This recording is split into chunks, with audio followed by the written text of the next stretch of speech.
My fellow New Yorkers, this has been a week of strong emotions in our city.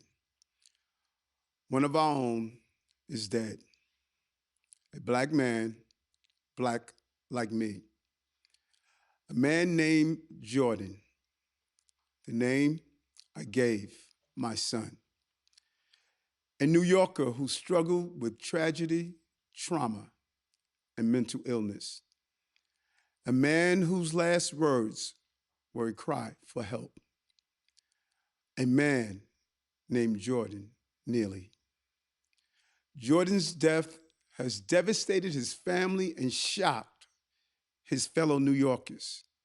Today, I'm here to talk about Jordan's life before he got on that train. The circumstances surrounding his death are still being investigated. And while we have no control over that process, one thing we can control is how our city responds to this tragedy. One thing we can say for sure, Jordan Neely did not deserve to die. And all of us must work together to do more for our brothers and sisters struggling with serious mental illness. I want to state up front that there were many people who tried to help Jordan get the support he needed. But the tragic reality of severe mental illness is that some who suffer from it are at times unaware of their own need for care. And all too often, they're caught up in this cycle of violence, sometimes as perpetrators or far more often as victims. In many cases, and through no fault of their own, they resist treatment, walk away from a chance for recovery, and disappear into the shadows. It is the nature of this cruel disease, and it breaks our hearts every time. We cannot and will not accept this state of affairs. We will not walk by those in need, step over those who are suffering, or ignore those calls for help. We will respond with care, compassion, and action. We can and must do everything possible to help and heal our brothers and sisters in crisis. From the very beginning of this administration, I have called for changes and reforms to the way we address serious mental illness in our city. Changes that will support and amplify the good work that so many dedicated people are already engaged in. I thought about this subject on the first day I walked into City Hall. I brought it up in my very first conversation with the governor, and I have directed our city government to do all they can to help those who are suffering from serious mental illness. Tens of thousands of Americans and their families are forced to fend for themselves because we have not devoted the resources needed to provide appropriate mental health care. It is time to build a new consensus around what can and must be done for those living with serious mental illness, and to take meaningful action despite resistance and pushback from those who misconstrue our intentions. It starts with addressing the issues of mental health across the board, taking action to treat people before they are in crisis. And it means that we must give people in crisis the care they need for as long as they need it. In November 2022, I announced that our city personnel and contractors must have a better understanding of the legal options and responsibilities when they engage with those who are unsheltered and experience a psychiatric crisis. And in March of this year, we released a mental health plan that outlined a comprehensive strategy for treating New Yorkers in need and preventing the conditions that so often led to severe mental illness. Our vision is to create a better system that goes beyond one incident or tragedy, a continuum of care that keeps people connected to the support they need to stay well. Because we look to prevent and minimize the impacts of mental illness, there's an immediate need to address those who are clearly in need of treatment. We already have the authority to do so, and we must use it. Under New York state law, our mobile crisis clinicians can bring people having a mental health crisis to a hospital for medical evaluation. And if physicians at that hospital find that the person has a mental illness and is dangerous to themselves or others, they have the authority to admit that person and retain them for treatment, even if the person does not agree to it. Our Coordinated Behavioral Health Task Force, also known as CBHT, is the guiding force behind this effort.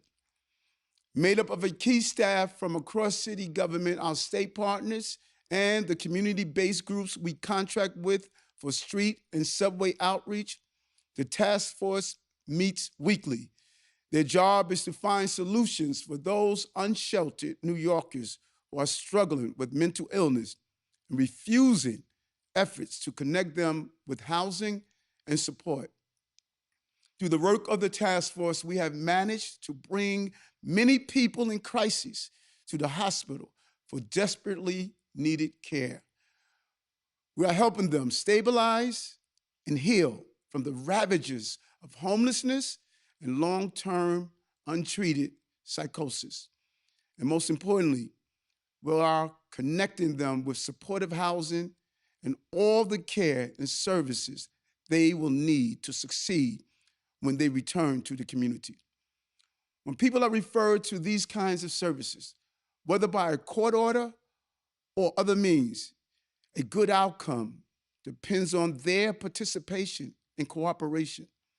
Service providers make repeated attempts to keep those who need help engaged in the programs that are available to them. But there's no guarantee that those efforts will succeed. This is the kind of care Jordan needed, and that so many were trying to get for him. It wasn't always successful. Over the last several years, Jordan interacted with many city agencies and community-based organizations and providers. He had various encounters with the criminal justice system and was provided services to help him live safely in the community. But those efforts were not enough, and we must find ways to strengthen our system. It starts with investigation and accountability. Next week, we will bring together the leaders of the 5 organizations that we contract with to provide homeless outreach services for a summit on improving outcomes for people with serious mental illness. All of us will sit down at City Hall to develop an action plan to ensure accountability when there are missed opportunities to get those in crisis the help they need. We're also opening this discussion up to other stakeholders as well, including our faith leaders. Later today, I'm convening a meeting with a group of our faith leaders to discuss how we can address this challenge together. They are on the front lines of this issue, and we need their help and support. I urge all New Yorkers to do what they can to help other New Yorkers in need by joining up with groups like New York Cares, a volunteering organization that does great work for our city, or the Street Homeless Advocacy Project, an outreach organization founded by my good friend, civil rights leader Norman Siegel. We know that New Yorkers care, and we want our laws to reflect that as well. That is why we are urging our partners in Albany to act on the legislative agenda that I first announced in November, which we have now put forward as a bill entitled the Supportive Interventions Act. This bill addresses a series of flaws and gaps in the New York State mental hygiene law that are making it more difficult to help those who don't know they need help. We see this in one heartbreaking case after another. It's not the fault of those who are suffering. Severe mental illness causes this critical lack of insight that the only way they can be helped is through intervention. This is precisely why we need the law on our side. We need the tools to get people into treatment at critical moments when they are simply unable to self-direct. And that is what the Supportive Intervention Act is about. The Supportive Interventions Act will make it clear in the law itself what New York courts have already said in interpreting it. When mental illness prevents a person from meeting their basic needs to such an extent that they are a danger to themselves, the state has the authority to intervene. The bill would also make it crystal clear to our hospitals that a person should not be released from psychiatric care simply because they have calmed down and appear stable in the moment. People in crisis often need extended hospital care to fully recover. This legislation will also strengthen our successful Kendra's Law program, ensuring that court-ordered outpatient treatment is reaching all of those caught in the system's revolving door who need that additional care and monitoring to avoid relapse. We'll be making a major push on this legislation in the remaining weeks of the session.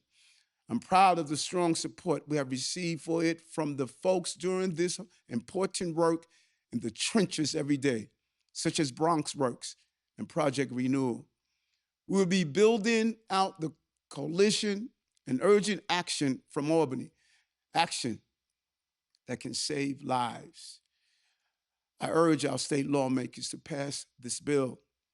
I urge the governor to increase mental health resources in her next budget as she did in this one. It's time to strengthen accountability, expand services, increase funding, and advocate for a new era of reform and progress in mental health care. We need to be honest. There are more Jordans out there. People who are loved, people in need of compassion, treatment, and protection. People like Jordan. Jordan Neely's life mattered.